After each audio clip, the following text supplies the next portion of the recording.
Good morning दोस्तों आज हम इस आर्टिकल का संपूर्ण विश्लेषण करेंगे कि इज देयर ए मर्स जिसका नाम कैमल फ्लू भी है वो थ्रेट है फीफा वर्ल्ड कप के लिए। तो दोस्तों आइए हम इसका संपूर्ण विश्लेषण करते हैं कि क्या सच में यह फीफा वर्ल्ड कप के लिए थ्रेट है या फिर उसके अलावा भी सभी के लिए थ्रेट है। तो याद रखिएगा कि कोरोना वायरस जिस प्रकार आया था और उसने आकर पूरी दुनिया में त्राहिमाम मचा दिया था, लगभग सारी दुनिया को रोक दिया था, उसी प्रकार एक और वायरस आया है जिसे हम कैमल फ्लू कहते हैं। याद रखिएगा कैमल फ्लू एक जूनोटिक बीमारी है।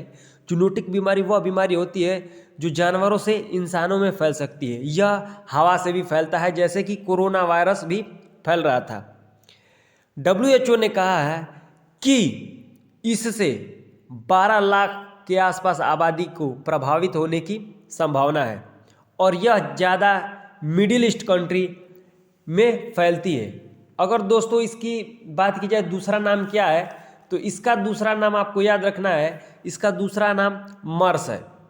मर्स का फुल फॉर्म होता है मिडिल ईस्ट रेस्पिरेटरी सिंड्रोम। इसकी फुल फॉर्म आपको याद रखनी है क्योंकि पूछा जा सकता है। यह क्या करता है कि जैसे कोरोना वायरस हमारे सांसों को प्रभावित कर देता था, डिट्टो यही कार्य वह भी करता है। चूँकि इसका खतरा खाड़ी देश और मिडिल ईस्ट कंट्री में फैलने का अधिक है, इसी कारण से जो फीफा वर्ल्ड कप 2022 कतर में हो रहा है उस पर खतरा मंडरा रहा है।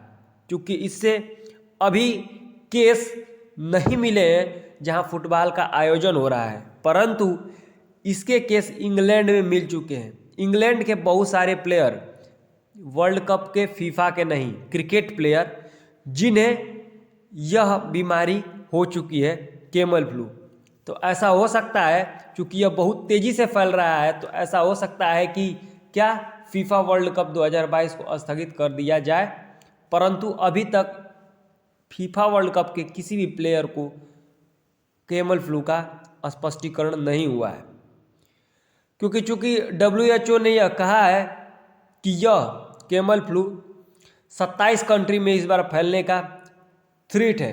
और आपको यह याद रखना है कि कैमल फ्लू का पूछे कि पहला केस कब मिला था, तो कैमल फ्लू का पहला केस 2012 में सऊदी अरब में मिला था। ये आपको याद रखना है, ये आपको फैक्ट्स याद रखना है। अब फीफा के बारे में जान लेते हैं, क्योंकि बार बार फीफा आ रहा है तो फीफा के बारे में जान लेते हैं। तो federation of international day football association इसकी फुल फॉर्म होती है।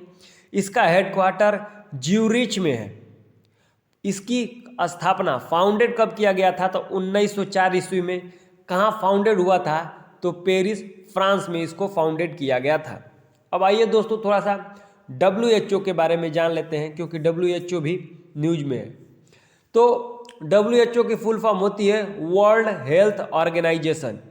इसकी स्थापना 7 अप्रैल 1948 ईस्वी को करी गई थी। इसकी स्थापना क्यों होती है कि विश्व में जो भी बीमारी, नई नई बीमारियां की उत्पत्ति हो रही है, जो बीमारी से इंसानों को थ्रेट हो, यह पहले ही आगाह कर देता है, या फिर जो भी बीमारियां लाइलाज होती हैं इनके इलाज के लिए यह निरंतर प्रयत्न करता रहता है। इसका उद्देश्य यही है, मानव जीवन के कल्याण हेतु कार्य करना। अगर इसका हेडक्वार्टर की बात की जाए तो इसका हेडक्वार्टर है जनेवा, स्विट्जरलैंड में। अगर पूछे कि इसके हेड कौन है, तो आपको टेड्रोस नाम याद रखना है। टेड्रोस अंकल जी इसके हेड हैं। तो दोस्तों ये थी कैमल फ्लू या फिर जिसे मर्स कहा जाता है, उसका संपूर्ण विश्लेषण। होप करता हूँ दोस्तों यह आपको विश्लेषण अच्छी लगी हो।